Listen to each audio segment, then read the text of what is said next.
کیا شیر بھی کسی جانور سے ڈرتا ہے؟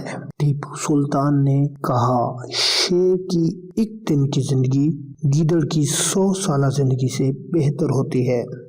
ہم بھی بچپن سے سنتے آئے ہیں، شیر جنگل کا بادشاہ ہے۔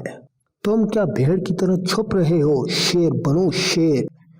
جی ہاں، روز اول سے حضرت انسان بہادری کے لیے شیر کی مثال دیتا آیا ہے۔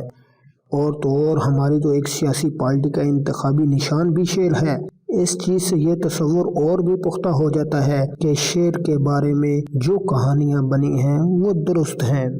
پرانے زمانے میں تو بادشاہ حضرات لوگوں پر اپنی بہادری اور جواں مردی کا سکہ بٹھانے کے لیے شیر ہی کا شکار کرتے تھے۔ مشہور زمانہ صلیبی جنگجو انگلینڈ کا بادشاہ کنگ رابرٹ کو بہادری ہی کی وجہ سے لائن ہارٹ کا لقب دیا گیا تھا۔ تو ادھر سوال پیدا ہوتا ہے کہ جناب جنگل کے بادشاہ سلامت بھی کسی جانور سے ڈرتے ہیں؟ جی جناب، اس سوشل میڈیا میں ہم نیشنل جیوگرافک یا اسی ہی طرح کے دوسرے چینلز پر شیر کو بھی دوسرے جانوروں سے ڈر کر بھاگتے دیکھتے ہیں۔ بچپن میں تو ہم نے سنا تھا شیر اکیلا ہی بہادری سے شکار کرتا ہے، لیکن یہ کیا؟ یہ تو اکثر ایک جھنڈ کی صورت میں اپنے شکار پر حملہ آور ہوتا ہے۔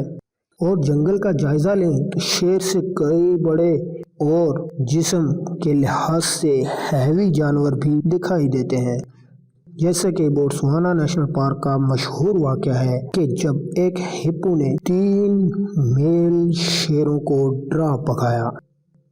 یہاں آپ کو بتاتے چلیں، نر شیر مادہ شیر کی نسبت 2 گنا بڑا ہوتا ہے اور بڑے جانوروں کا شکار اکثر نر شیر ہی کرتے ہیں۔ لیکن اس واقعہ میں ہپو کو غصہ میں اپنی طرف بڑھتے دیکھ کر شیروں نے بھاگنے میں ہی عافیت جانی۔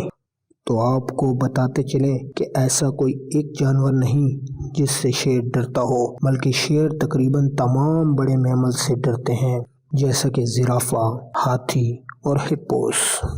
اس کے علاوہ شیر کو روزمرہ شکار کے لیے بہرحال بہت محتاط رہنا پڑتا ہے اور ذرا سی بے احتیاطی جان لیوا ہو سکتی ہے۔ جیسا کہ آپ جانتے ہیں، بہادری اور حماقتوں کے درمیان بہت تھوڑا فرق ہوتا ہے۔ بعض اوقات بہادری دکھاتے دکھاتے یہ بے وقوفی پر اتر آتے ہیں، جیسا کہ گینڈے یا ہاتھی کا شکار کرنے کی کوشش کرنا، اور اس کی وجہ سے اکثر اپنی جان سے ہاتھ دھو بیٹھتے ہیں۔ اب یہاں یہ بتانے کی ضرورت تو ہرگز نہیں کہ انسان بھی ان جانوروں میں شامل ہیں جن سے شیر کی جاتی ہے۔